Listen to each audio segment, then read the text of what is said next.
Terus rungokno ya. Jadi problem utama Kanjeng Nabi Muhammad sallallahu alaihi wasallam ketika memaklumatkan diri jadi nabi niku piyambake niku wong Arab.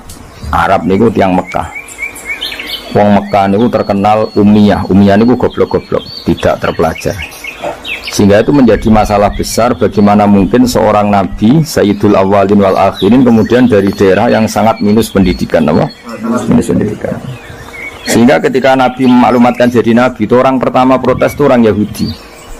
Makanya masyhur, andai kan Muhammad itu Nabi dan ada Nabi akhir zaman, pastilah kita. Cara pikiran Yahudi pastilah kita. Karena orang Yahudi kita tahu Yahuda bin Yakub bin Ishak bin Ibrahim. Meneng-meneng apa? Yahuda bin Yakub bin Ishak bin Ibrahim. Nah Yahuda ini dulur barpe Nabi Yusuf. Dulur barpe Nabi Yusuf.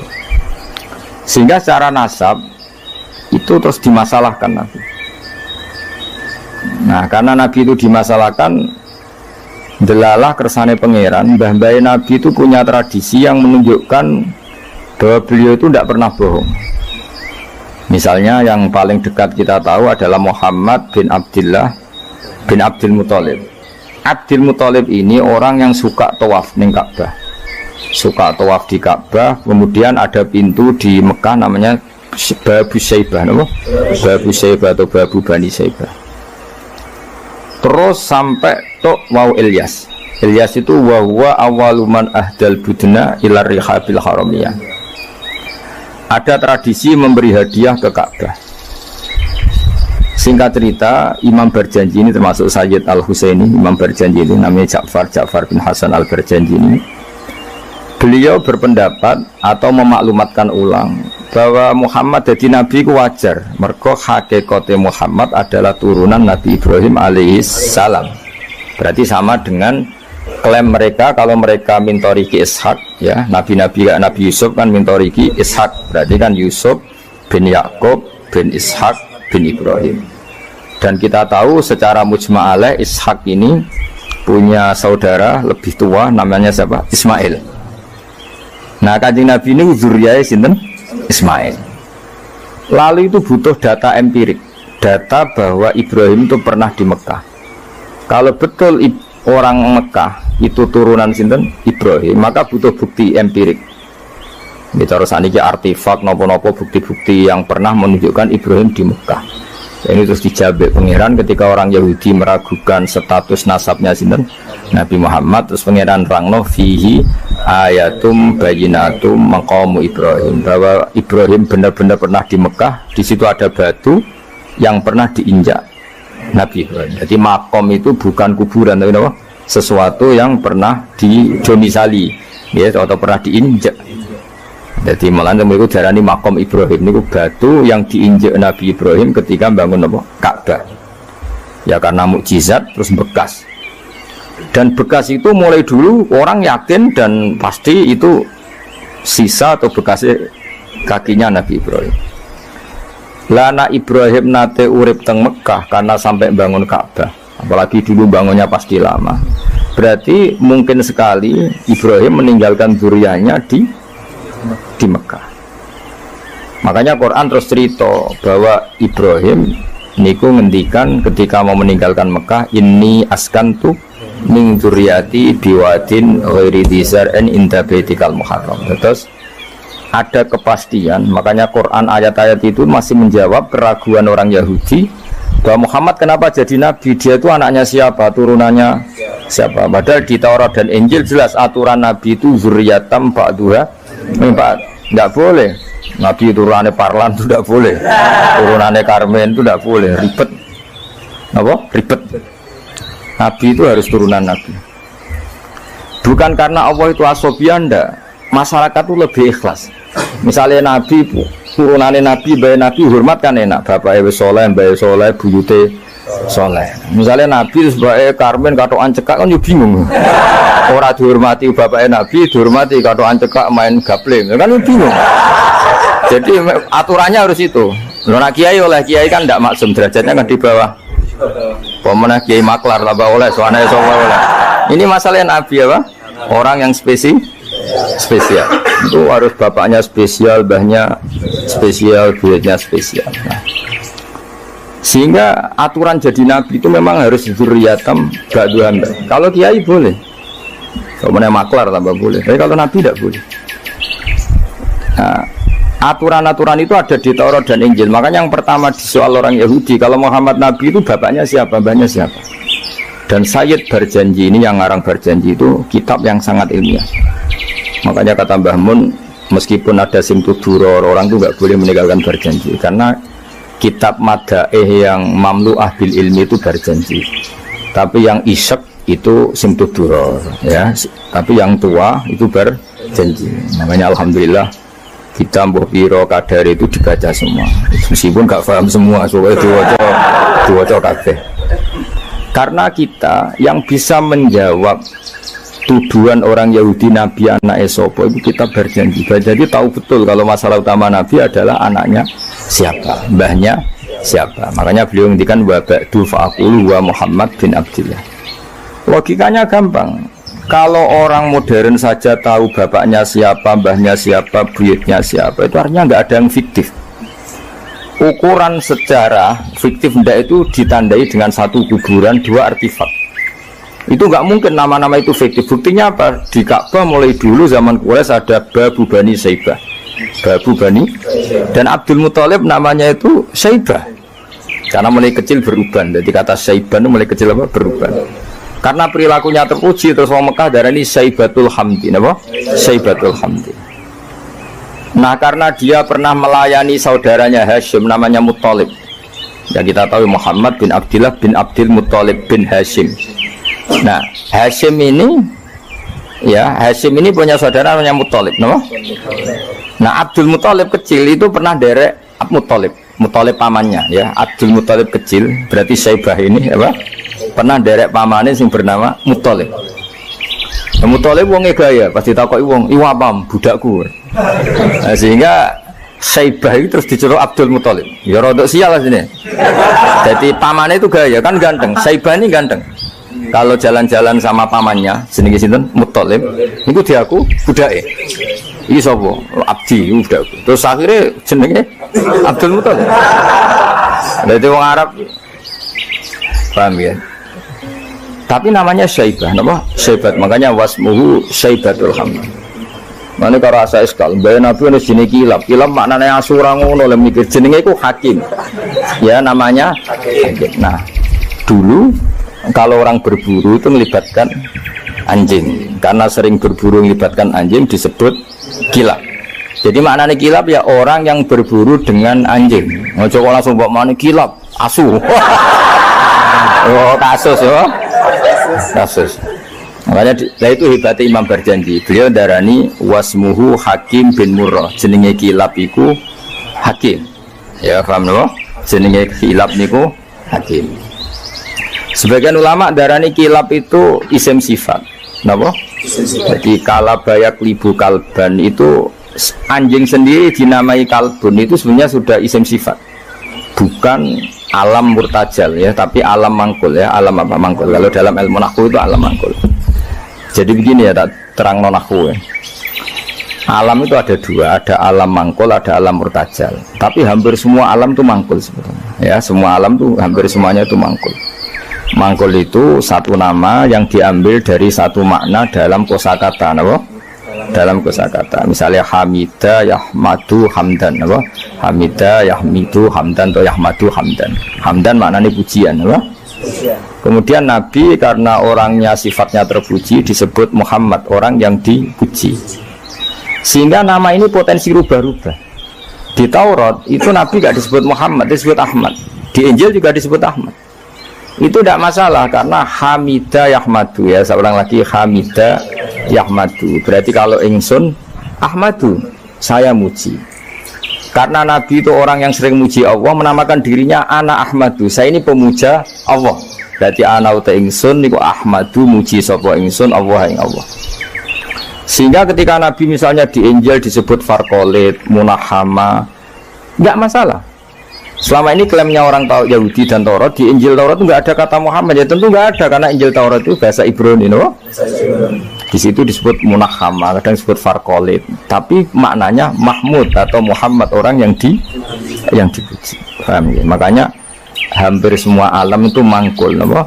Mangkul. Nah, pentingnya mangkul itu apa? Kalau suatu saat sejarah itu tidak sama, itu enggak masalah. Karena hakikatnya alam itu rata-rata mangkul. Saya beri sekian contoh ya, semuanya. Misalnya dulu Madinah itu Yasrib, kenapa? Yasrib. Karena ketika orang Ansor merelakan semua hartanya untuk Nabi, saya berkali-kali cerita, Kanjeng Nabi niku datang ke Yasrib, niku migrasinya angkatannya hampir 500 sahabat beserta keluarga. Terus Nabi itu kesulitan karena sahabat si A memberi si B, pokoknya kesulitan ngelola. Karena kesulitan ngelola, terus orang-orang Yasrib bilang, ya Rasulullah, hadhihi madinatuka taf'alu fiha ma tasa. Sudah engkau tidak perlu pamit per personal. Misalnya Nabi mau titip Abdurrahman bin Auf dititip si A, yang Abu Bakar dititipkan si B, yang Umar dititipkan si C. Kan kesulitan Nabi. Karena Nabi harus mikir yang punya tanah siapa, harus pamit kepada siapa, karena semuanya pendatang. Karena Nabi kesulitan itu, terus orang-orang Yasrib bilang, ya Rasulullah, hadhihi madinatuka taf'alu fiha ma tasa. Sudah ya Rasulullah, ini kotamu, kita semua ada ikut punya Yasrib, semua ini milikmu, maka terserah engkau. Semenjak itu Nabi terus longgar karena diekrorkan miliknya. Semenjak itu terus Nabi memaklumatkan secara umum siapa saja boleh menempati di Madinah sesuai kadar hajat masing. Nah, semenjak itu diarani Madinatu Rasulullah Shallallahu Alaihi Wasallam. Jadi hampir semua kota itu pasti mangkul.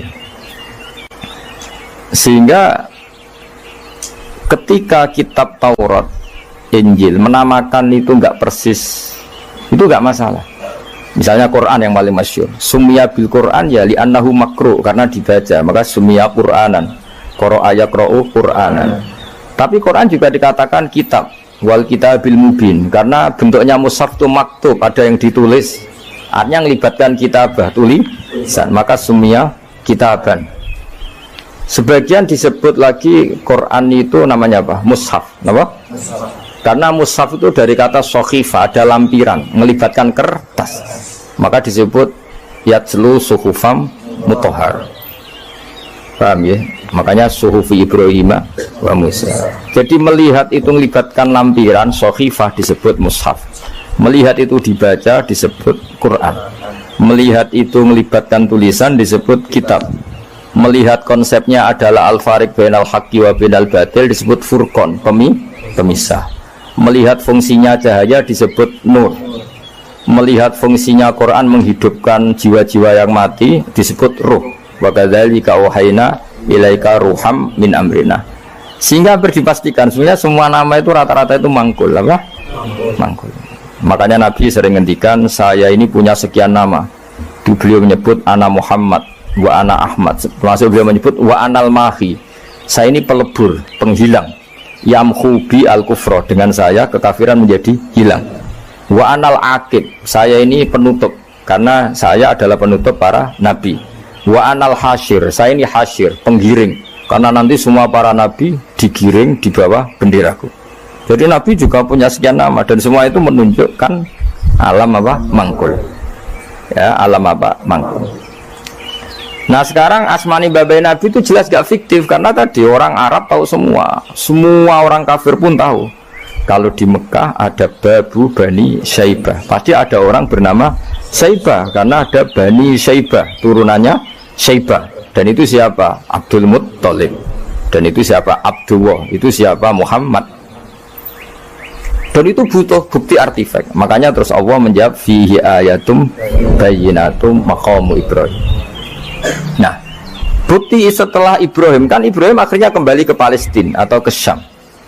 Lalu buktinya apa kalau dzurriyyahnya Ibrahim itu ada di Mekah? Terus Nabi Ibrahim dimaklumatkan oleh Quran bahwa beliau sempat ngendikan inni askantu min dzurriyyati biwadin ghairi dzar in inda baitikal muharram. Ya Allah, sebagian anak turunku tak letakkan di Mekah. Itu kalimat min dzurriyyati itu kalimat yang paling objektif. Ada kata min, sebagian.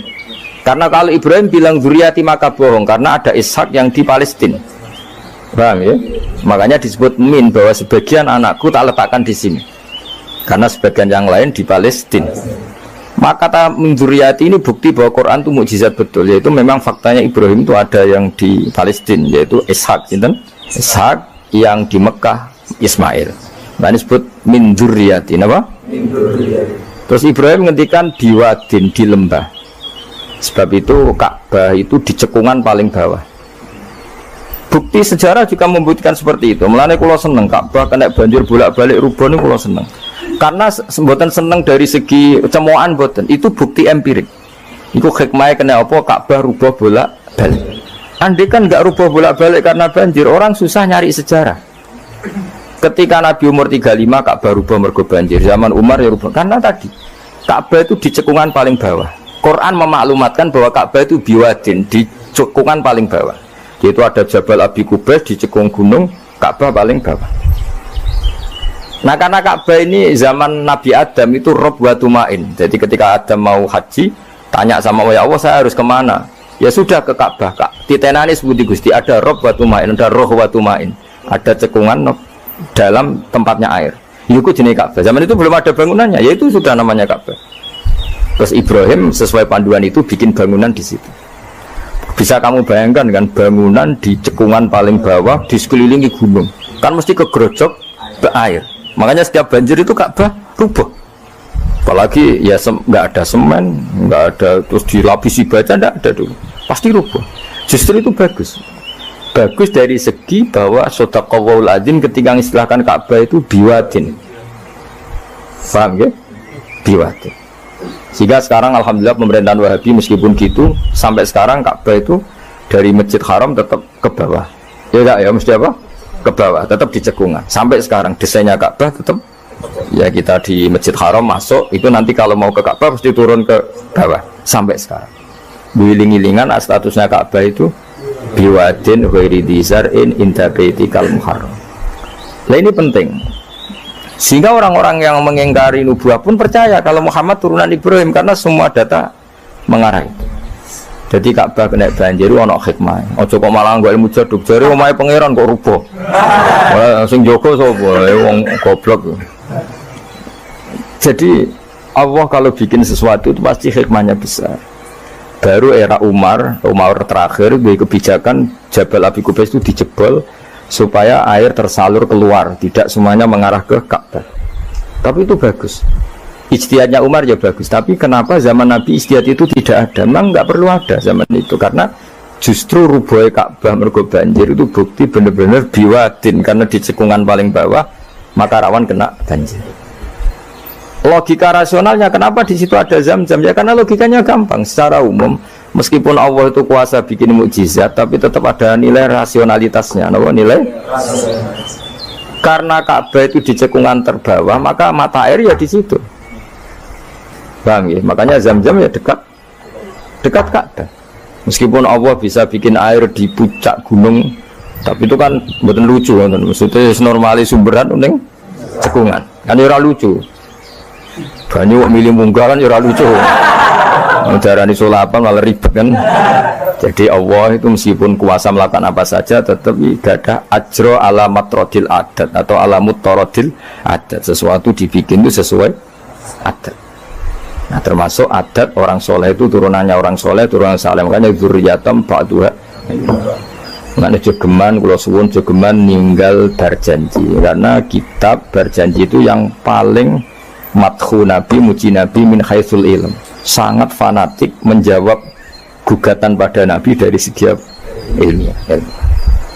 Termasuk beliau yang kalau kita ahli sunnah kan yakin bapaknya Nabi, bayi Nabi sampai Nabi Adam semuanya mukmin. Nah, kalau ada kubu sebelah yang darani bapaknya Nabi nin roko, bayi Nabi nin roko, itu pasti kita tentang. Karena wa kaifalah wasayyidul akramu sallallahu alaihi wasallam wasitatul muntaqo. Bagaimana kamu katakan bapaknya Nabi kafir, bayi Nabi kafir, sementara diliwatin Nur Muhammad. Mosok Nur diliwatno barang sing najis. Itu sudah agak ketemu nahlar. Makanya logika yang dibangun Imam Barjani, bagaimana Nur Muhammad yang suci kemudian kamu yakini liwat najis, yaitu nak bapaknya Nabi kafir, bayi Nabi kafir, berarti Nur ini liwat suatu sing najis. Itu paradok, no? Makanya Dawi tiba wa kaifalah wasayyidul akramu sallallahu alaihi wasallam wasitatul muntaqo. Bagaimana enggak mbah-mbahnya Nabi suci, wong itu liwatane nur yang suci. Nah, terus ada beberapa iskal kecil. Iskal kecil misalnya, lalu bagaimana dengan sejarah yang populer kalau Azar itu bapaknya Ibrahim, sementara Azar terkenal kafir. Nah, itu oleh ulama dijawab, ketika Nur Muhammad masih di Azar itu dia belum kafir. Setelah Nur ini pindah ke Ibrahim, berarti Azar wis melompong tanpa Nur Muhammad, baru soro kafiron, baru setelah itu Azar menjadi kafir. Jadi kafir terlambat kira-kira Azar. Zaman ditunggani Nure Nabi itu tidak kafir. Paham ya? Kalau gue yang pondok lu cek apal juz sama sekali mulai rapal. Nah, atau jawaban kedua, Azar dikatakan bapak itu majas, hakikatnya hanya paman, apa? Paman. Jadi ada jawaban dua ulama ya. Yang satu menjawab apa?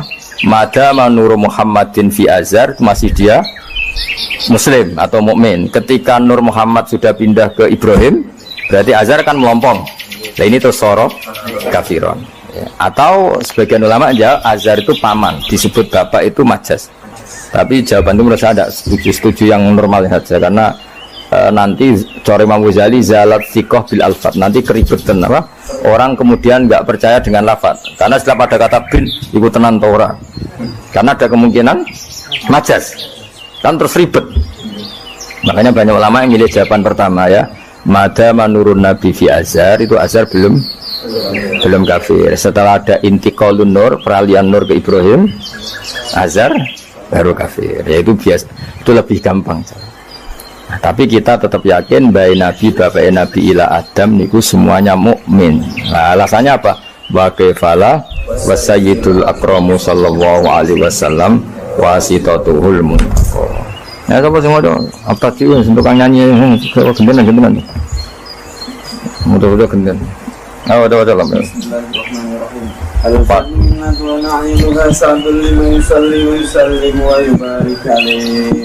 Bismillahirrahmanirrahim.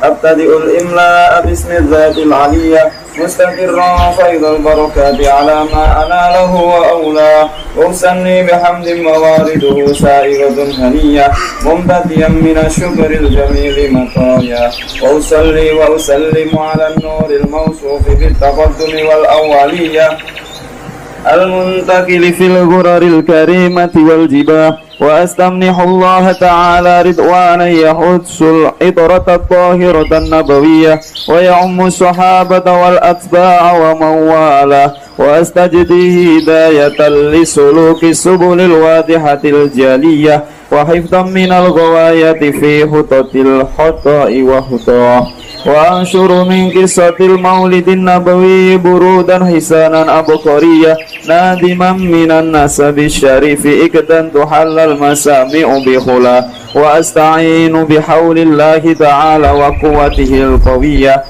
wa innahu la hawla wa la quwwata illa billah alhamdulillah Allahul karim sayyidil min salati wa taslim Allahumma salli wa sallim wa barik Ganti yang ganti sobat.